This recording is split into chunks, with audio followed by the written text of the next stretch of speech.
안녕하세요. 현실주의자입니다. 구독, 좋아요 한번 부탁드리겠습니다.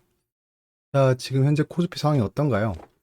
여러분들 우리가 계속 말했다시피 여기 안에서 횡보할 거라고 얘기를 했습니다. 그 근거는 이미 다 설명을 드렸었죠. 기억을 돌이켜보면 우리가 이 선을 그었잖아요. 이 두 가지 선을. 이 두 가지 선을 언제 그었죠? 네. 이렇게 하락하기 전에 그었습니다. 하락하기 전에 그었고 그 횡보 라인대로 그대로 움직이고 있는 걸 확인할 수 있습니다. 즉 우리는 시장을 정말 똑바로 대응하고 있다라는 게 전제가 되는 거고요. 그러면 어떻게 될까요, 앞으로? 여기서 갭 하락을 한다면 급락이 나올 수 있다고 말씀드렸죠. 근데 여기서 더 이상 하락이 나오지 않았습니다, 오늘. 그러면 여기서는 반등하는 게 맞다라는 겁니다. 반등을 하면 어떻게 해야 될까요? 반등을 하면 인버스를 비중을 줄이는 게 맞습니다. 인버스 비중을 줄이는 게 맞다. 인버스 비중을 줄이고, 근데 만약에 여기서 하락을 한다면요. 좀 지켜보다가 요 전 저점을 깰 때 인버스 비중을 확대하는 게 맞죠. 여기서 막 물타기 하는 게 아닙니다. 예. 어차피 지금 인버스는 수익권이고 조금 더 지켜보려고 합니다. 여기까지 떨어진다면 인버스의 비중을 확대할 거다.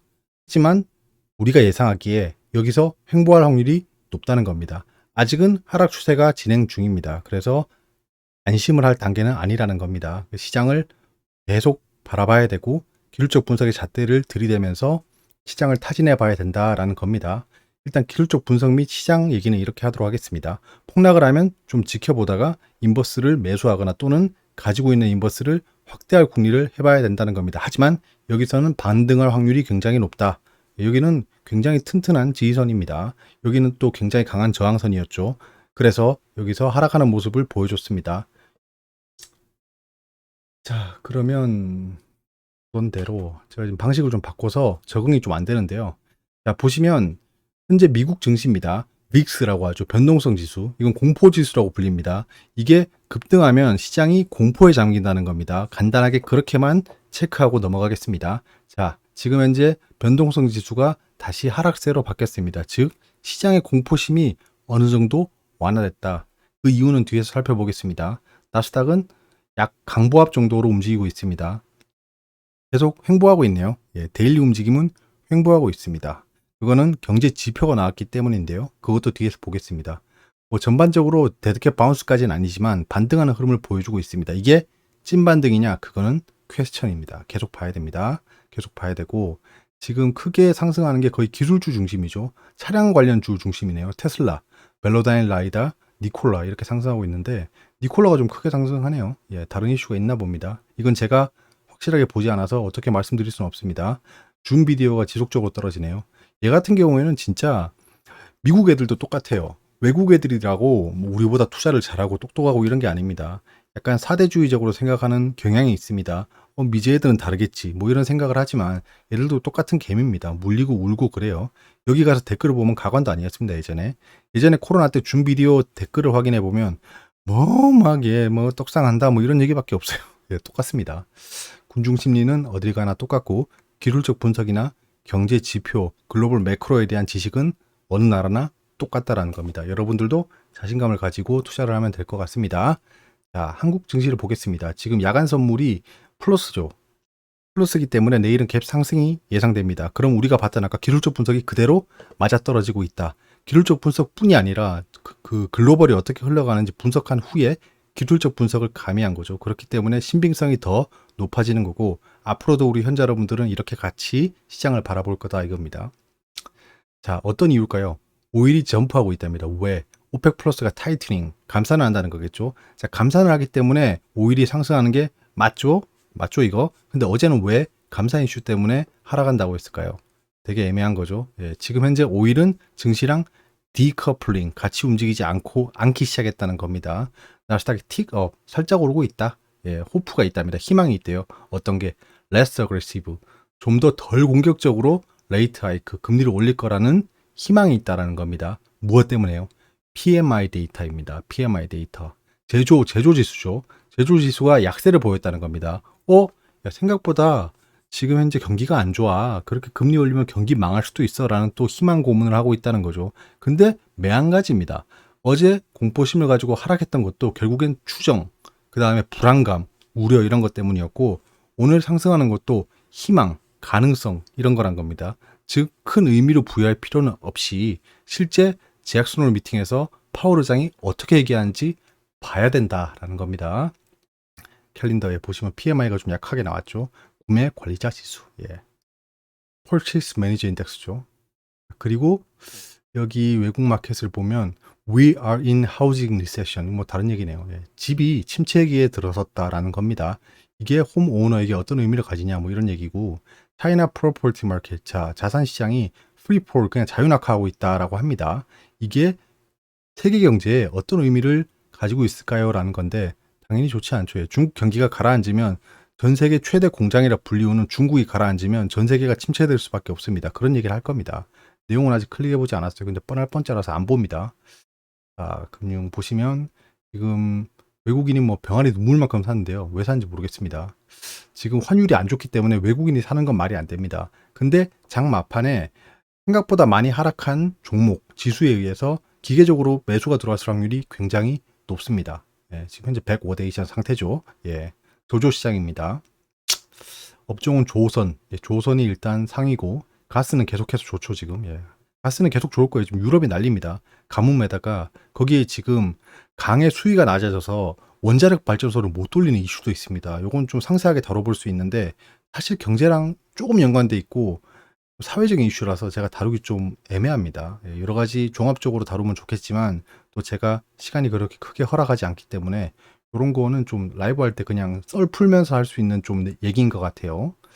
테마상에 거의 가쓰고요. 뭐 딱히 뭐 예상했던 대로 흘러간 시장이라 의견은 없습니다. 잭슨홀 리스크가 있다는 거죠. 잭슨홀 리스크가 뭐죠? 잭슨홀 미팅 때 자이언트 스텝을 할 리스크가 있다는 걸 줄여서 얘기하는 겁니다. 유럽 침체 우려, 유럽 침체된다고 하죠. 아까 말씀드렸던 뭐 가뭄, 그 다음에 뭐 폭우 왔다 갔다 하죠. 지금 와인 농사 완전 망쳤다고 하죠. 거기에 강 수위가 낮아져서 원자력 발전소를 못 돌리는 에너지 난도 올 거다. 거기에 러시아가 가스를 공급하지 않기 때문에 에너지 난이 심화될 거다. 그래서 유럽은 침체되고 유럽에 수출하는 우리나라 같은 나라들이 굉장히 경기 곤란을 겪을 것이다. 약간 이런 것들을 함축적으로 말하고 있는 겁니다. 그냥 머릿속에 로직만 생각하고 계세요. 아, 그렇구나. 이렇게 연계되는구나. 나스닥이 소폭 상승하고 있다. 이런 거는 되게 의미 없는 얘기죠. 생각해보면. 잭슨홀 리스크나 유럽 침체 이 팩트를 얘기하면서 나스닥 소폭 상승 이것도 팩트인데 두 개를 엮어버렸죠. 전혀 관계가 없습니다. 그러니까 우려에도 불구하고 이런 얘기밖에 못하는 거죠. 즉 현재 기사나 그 자칭, 속칭, 시쳇말로 전문가들도 현재 시장을 타진 못하고 있습니다. 방향을 못 잡고 있어요. 자, 코스피가 강달러 지속에 1%대 하락. 이것도 뭐 그냥 하나만한 얘기죠. 보시면 달러가 1345.5원 거래를 마쳤다. 전날 기록한 연고점을 하루 만에 다시 썼다. 연고점을 갱신했다는 건 굉장히 안 좋은 시그널입니다. 더 올라갈 수 있다는 거죠. 더 올라갈 확률이 있다. 주식으로 따지면 신고가 종목이 계속 달리는 거랑 똑같습니다. 일단은 환율은 계속 지켜보겠습니다. 사실 환율이 떨어질 이유가 없어요.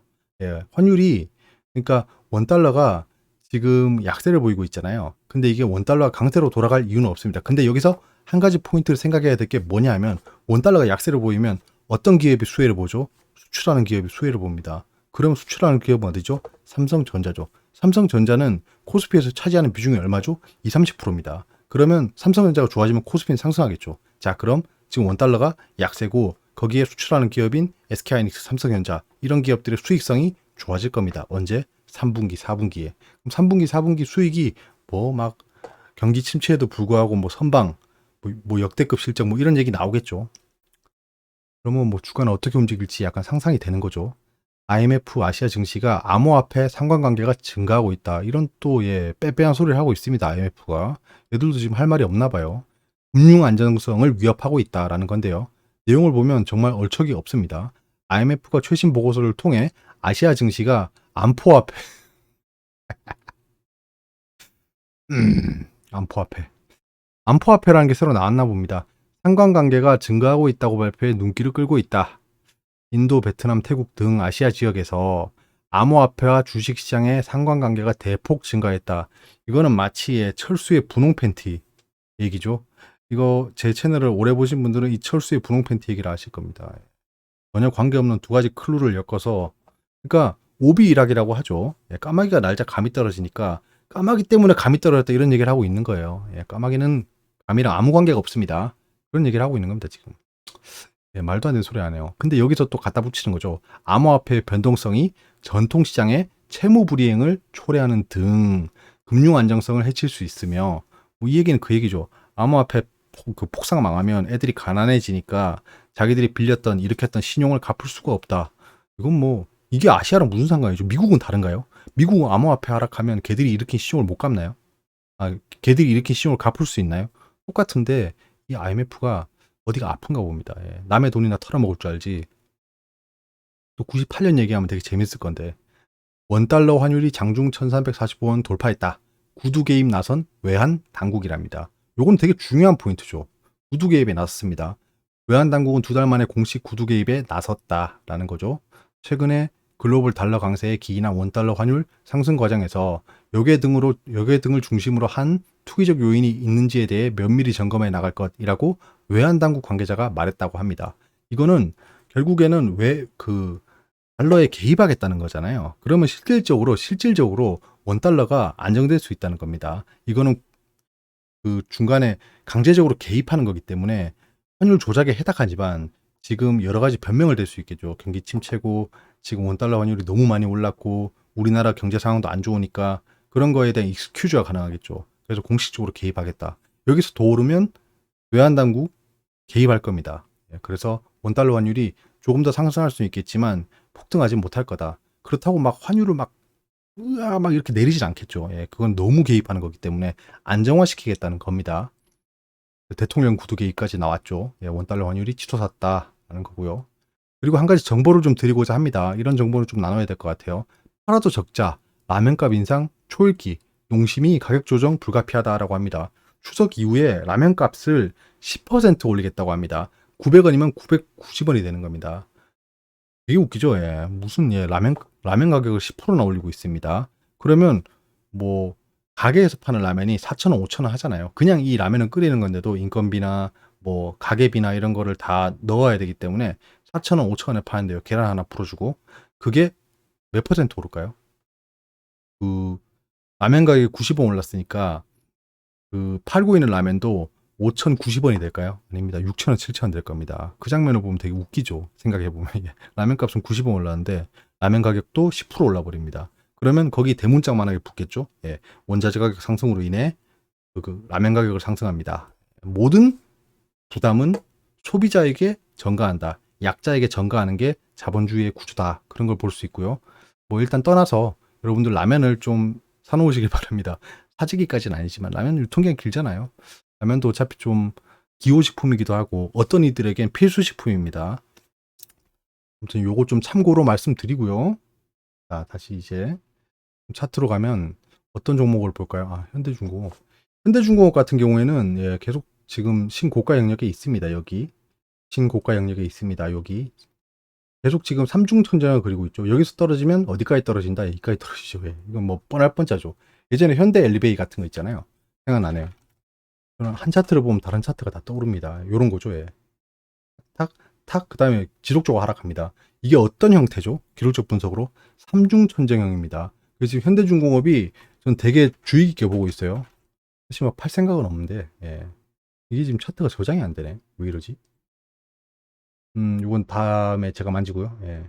제가 매수한 건 어차피 여기 세 군데이기 때문에 지금 현재는 안정적입니다. 그래도 하락하면 안 되겠죠. 예. 지금 현대 엘리베이를 기준으로 하면 약간 요렇게 떨어진다는 거죠. 예. 요건 좀 위험한 겁니다. 그래서 여기까지 왔을 때는 촉각을 좀 곤두세워야겠죠. 예. 중장투를 하기 위해서 현대중공업을 들어왔기 때문에 쉽게 팔진 않겠지만 좀 촉각을 곤두세우고 보도록 하겠습니다. 뭐 여러분들이 어떤 종목을 봐야 될지 지금 말해줄 수 있는 상황이 아니기 때문에 기준을 세우겠습니다. 외국인이 코스피에서 산 종목을 볼게요. 삼성 SDI. 볼 것도 없네요. 예. 하락할 때 매수했네. 예. 요거는 이중천정 찍고 떨어진 다음에 완전 기술적 분석대로 움직이고 있죠. 손을 딱 3개 그을 수 있습니다. 자, 이렇게 해서 채널이 바뀌었죠. 이렇게 움직이는 겁니다. 그럼 여기서 꺾였으니까 약간 요렇게까지 움직일 수 있죠. 예, 요렇게. 예, 요렇게 움직일 수 있을 겁니다. 요런 거 한번 체크해 보세요. 이렇게 움직이나 안 움직이나. 왜냐하면 기계적으로 매수가 들어갈 수밖에 없습니다. 이게 피보나치랑 그 엘리엇 파동을 좀 보면 좋겠죠. 부산 에너빌리티, 에너지 관련주. 예, 얘도 지금 좀 괜찮은 추세긴 한데 계속 고점이 낮아지고 있는 상황이라 좀 경계해 봐야 될 것 같습니다. OCI. OCI는 지금 어떤 그 모멘텀이 있을까요? 얘는 왜냐하면 예전에 태양광이었습니다. OCI는 그냥 태양광입니다. 옛날부터 태양광이에요. 신흥 세력이 아닙니다. 태양광인데 어떤 일이 있을까요? 얘들 뭐 수소 쪽으로도 진출한다는 얘기도 있었고 되게 재밌는 종목이에요. 일단은 기술적 분석상 괜찮습니다. 바닥을 찍고 원형 바닥이죠. 이렇기 때문에 여기서 못해도 행보다 정도로 보여집니다. 가보긴 좀 그렇고 어떤 거 볼까요? 한국조선해양 얘는 좀 어이없죠. 제가 한국조선해양을 팔고 현대중공업에 들어간 이유를 바로 아시겠죠. 현대중공업 백지 잘 올라갈 때 얘는 지금 죽쓰고 있습니다. 왜냐 지주회사라서 그래요. 지주회사. 진짜 물적 분할하는 애들 진짜 다 혼내줘야 됩니다. 이번 정부에서 못하게 한다고 했죠. 그런 거 좀 기대하고 있어요. 카카오. 아이고야. 카카오는 워닝을 좀 드렸는데 어쩔 수 없죠. 일단은 하락 추세가 계속 지속되고 있기 때문에 좀 지켜보는 게 맞습니다. 셀트리온. 셀트리온이 오늘 발표했죠. 발표했는데 또 주가는 또 약세를 보였네요. 이거는 또 어제 말씀드렸다시피 여기서 떨어지면 이렇게 될 거니까 매수기에는 올 거다라고 말씀드렸던 게 이렇게 진행되고 있습니다. KINX 똑같을 거고요. 현대중공업 받고 KTNG. KTNG가 지금 옆으로 행보하면서 좀 방향을 타진하고 있는데요. 전 KTNG의 모멘텀을 진짜 모르겠어요. 이게 약간 사양산업이잖아요. 앞으로 좀 발전할 가능성이 없는 사양산업인데 모르겠습니다. 삼성전자 똑같을 거고 LG이노텍. LG이노텍이 좋네요. 카메라 관련이잖아요. 카메라는 앞으로 계속 좋겠죠. 자율주행부터 시작해서 폰의 카메라도 지속적으로 늘어나는 것 같고 아이폰에 들어가는 게 LG이노텍이죠. 제가 잘못 체크했을 수도 있는데 제 머릿속에 있는 기억은 그렇습니다. 네이버 똑같을 거고 HMM 별로 안 좋겠죠. HMM 털고 나온 이유가 있습니다. 일단 이렇게 좀 말씀드리고요. 또 있나 현대위아. 현대위아가 얘는 좀 올랐네. 그러고 보니까 제가 현대위아 아시죠? 이거 또 오래 보신 분들은 아시겠지만 현대위아를 제가 여기 한번 완전 위에서 못 샀고 이렇게 두 번 매수했다가 요쯤에서 다 팔았죠. 그리고 여기서 청산했습니다. 청산했는데 그거보다 더 올라갔네요. 현대위아 좀 지켜보고요. 다시 매수할 것 같지는 않습니다. 한국전력. 댓글 중에 한국전력이 올라갈 수 있을까요? 라고 했는데 그런 댓글이 많습니다, 사실. 근데 그러면 반대로 제가 여쭤보고 싶어요. 한국전력이 더 하락할 수 있을까요? 라는 말씀을 드리고 싶습니다. 하락하진 않는다. 앞으로 좋아질 날만 남은 종목으로 보여집니다. 추가 악재가 발견되면 그때 다시 업데이트 드리겠습니다. 삼성 SDS. 이건 지금 제가 약간 손해권에 보유하고 있는데요. 제가 이걸 정확히 그거 보면 요 사이에 샀어요. 요 사이에서 좀 매수를 했습니다. 삼성 SDS를. 근데 지금 좀 하락권에 있죠. SDS는 좀 의외예요. 얘들은 지금 좀 의외입니다. 제가 나중에 좀 요거 종목에 대해서만 말씀드릴 기회가 있을 것 같습니다. 다 볼 순 없겠다. 에어로스페이스 좋겠지? 좋네. 소울가스. 와, 소울가스 진짜. W게임즈. 지금 게임 종목들이 전체적으로 좀 침체인데요. 계속 침체될 수 없습니다. 이 W게임즈라든가 얘는 코스닥에서 코스피로 옮기는 되게 좋은 종목입니다. 그래도 좀 바닥권에 와 있다. W게임즈도 바닥권인 게 좀 보이네요. W게임즈도 바닥권이다. 펄어비스도 그렇습니다. 펄어비스도 지금 제가 매수를 원했던 라인이 여기였잖아요. 지금 여기까지 왔었어요. 45,000원. 여기서 떨어져가지고 만약에 이렇게 된다. 얘는 도깨비란 모멘텀이 있죠. 그럼 여기서는 좀 매수권으로 보여진다 정도는 제가 체크하고 있습니다. NHN. 이것도 진짜 아시죠? NHN 제가 굉장히 잘 매수했던 종목 중에 하나입니다. 아시겠지만 요쯤에서 다 매수했죠. 요렇게 매수하고 제가 털고 나온 게 요거 물적 분할 이슈 떴을 때 바로 요때겠죠. 요때네. 제가 요때 시간에 다 팔았죠. 아무튼 좀 나쁜 종목이에요. 클라우드 쪽그 이슈로 제가 들어갔는데 클라우드 쪽을 물적 분할한다고 해버렸죠. 진짜 못된 기업입니다. 20분 넘으면 안 되겠다. 일단 여기까지 보고요. 주말에 라이브를 할 수도 있다라고 말씀드렸는데 제가 그 집에 사장님한테 혼났습니다. 주말에 가족 일정이 있더라고요. 월요일까지. 그래서 이번 주말은 좀 어려울 것 같고요. 그냥 제가 미리 공지를 드리는 게 아니고 그냥 번개로 랜덤하게 켜겠습니다. 그때 오시는 분들하고 좀 얘기를 나눠보는 식으로 진행해 보겠습니다. 뭐 단발상으로 하는 건 아니고요. 좀 자주 진행하도록 하겠으니까 여러분들도 시간 되면 와서 말씀도 나누다가 좀 생각나면 오는 그런 채널이 되도록 하겠습니다. 감사합니다.